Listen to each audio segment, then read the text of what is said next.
కిడ్నీలో రాళ్ల నొప్పిని ఎలా గుర్తించాలి? కిడ్నీలో రాళ్లు ఏర్పడినప్పుడు మొదటిగా నడుము మరియు కిడ్నీ ప్రాంతంలో తీవ్రమైన నొప్పి వస్తుంది. ఈ నొప్పి అకస్మాత్తుగా మొదలై మెల్లగా పెరుగుతుంది. ముఖ్యంగా రాళ్లు మూత్రనాళంలో చేరినప్పుడు నొప్పి మరింత తీవ్రమవుతుంది. కొందరికి నొప్పి ఒకవైపు మాత్రమే ఉంటే మరికొందరికి పొత్తికడుపు లేదా తొడ వరకు వ్యాపించవచ్చు. ఈ సమస్యతో బాధపడుతున్న వారిలో మూత్రంలో మార్పులు కనిపించవచ్చు. మూత్రం ముదురు రంగులోకి మారడం, దుర్వాసన రావడం లేదా రక్తం కనిపించడం సాధారణ లక్షణాలు. అలాగే తరచుగా మూత్రానికి వెళ్లాలనిపించడంతో పాటు మూత్రం వచ్చేందుకు ఇబ్బంది పడటం కూడా సమస్యగా మారవచ్చు. వికారం, వాంతులు మరియు అసహనంగా అనిపించడం కూడా కిడ్నీ రాళ్ల వల్ల కలిగే సమస్యల్లో ఒకటి. ముఖ్యంగా రాళ్లు పెద్ద పరిమాణంలో ఉన్నప్పుడు ఈ లక్షణాలు తీవ్రమవుతాయి. ఎప్పుడైనా ఆకస్మికంగా శరీర ఉష్ణోగ్రత పెరగడం లేదా చలి, వణుకు రావడం వంటి సమస్యలు ఎదురైతే అది ఇన్ఫెక్షన్ లక్షణంగా ఉండొచ్చు. కిడ్నీ రాళ్లు చిన్నవిగా ఉన్నప్పటికీ అవి యూరినరీ ట్రాక్లో చిక్కుకుంటే తీవ్రమైన నొప్పిని కలిగిస్తాయి.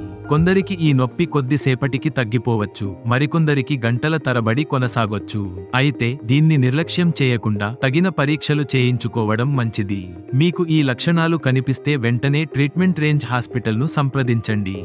ఆరోగ్యశ్రీ సౌకర్యం అందుబాటులో ఉంది. మరింత సమాచారం కోసం సంప్రదించండి 9888193334 KPHB, హైదరాబాద్.